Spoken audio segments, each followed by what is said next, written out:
Hai sister, balik lagi sama kita berdua. Aku Anti, Aku Angie. The Thriving Sisters.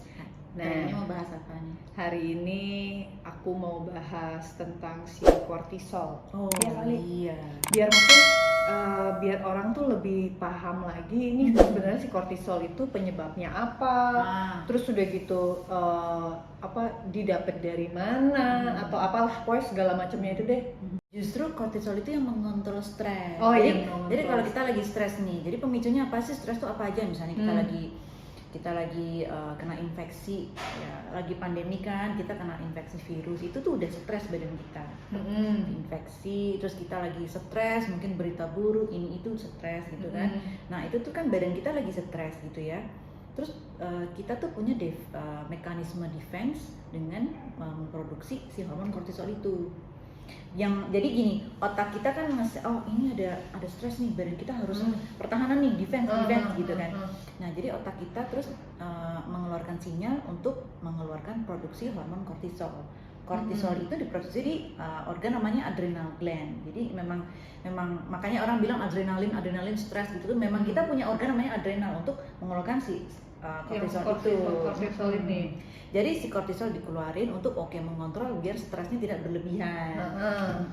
Cuman tapi si kortisol itu memang kita memproduksi sendiri. Iya, jadi kita memang itu salah satu mekanisme badan kita untuk counter defense gitu. Jadi ada stres, biar stresnya nggak mengganggu banget, kita punya namanya hormon kortisol untuk mengontrol itu. Ada nggak sih yang nggak ada kortisolnya? Ada? Memang itu sudah mekanisme alami badan kita sih. Memang udah alami secara sekecil apapun pasti ada.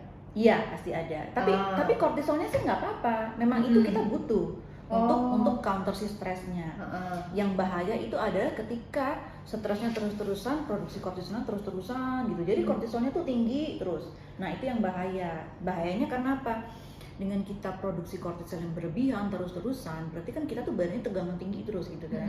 Jadi imun kita tuh ngedrop, terus kita jadi gampang sakit, terus efek salah satunya buat orang gym fitness gitu ya, dengan kortisol yang berlebihan itu fungsi sifatnya katabolik itu artinya katabolik itu jadi kita kan kayak orang gym kan udah bangun muscle nih gitu kan, udah build muscle, tapi ketika stres berlebihan muscle-nya kemakan oleh stres gitu. Bisa jadi memang salah satu efek samping kortisol yang berlebihan ya. Kortisol itu kita butuh ya kortisol, cuman kalau berlebihan efeknya adalah satu, imun kita drop ya.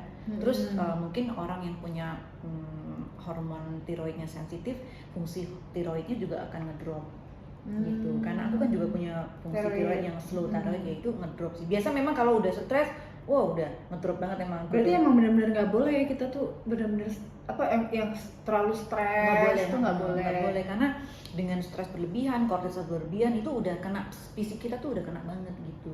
Jadi selain imun kita ngedrop, terus lama-lama tuh, nah berasa nggak kalau kita lagi stres asam lambung suka naik? Iya. Nah itu juga ternyata.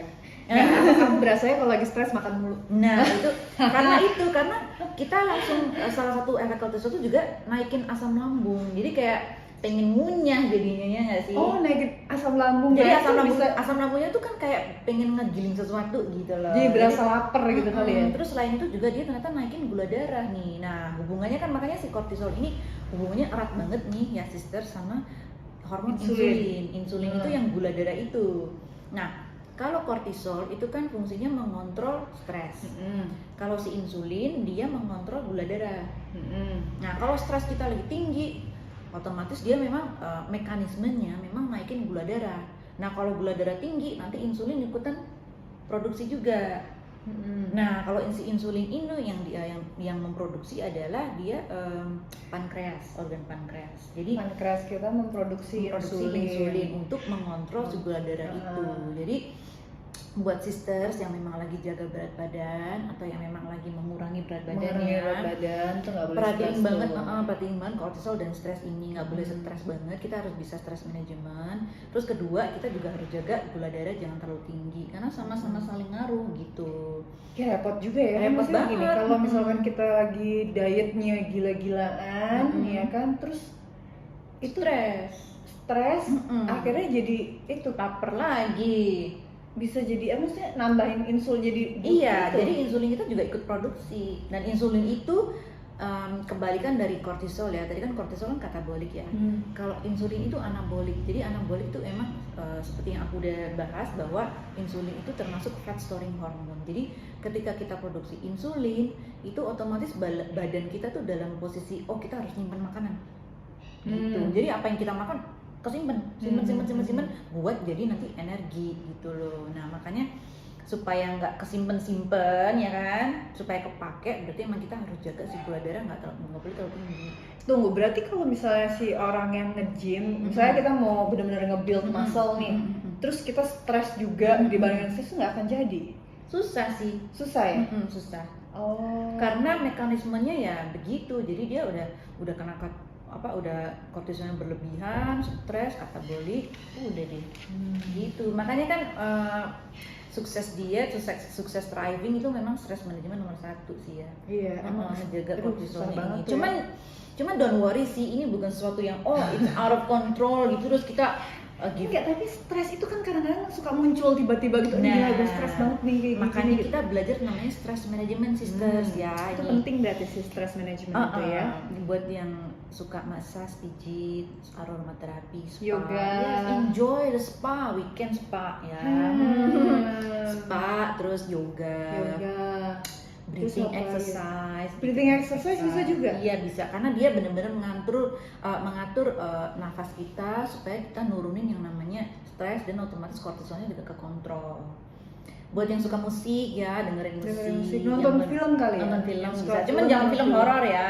Tapi film horor tuh langsung naikin gitu kayak kalau lagi kesel nonton film horor bukannya makin yang enak. Jangan, karena kalau kita nonton film horor kan deg-degan ya, itu juga salah satu badan lagi stres, deg-degan itu stres.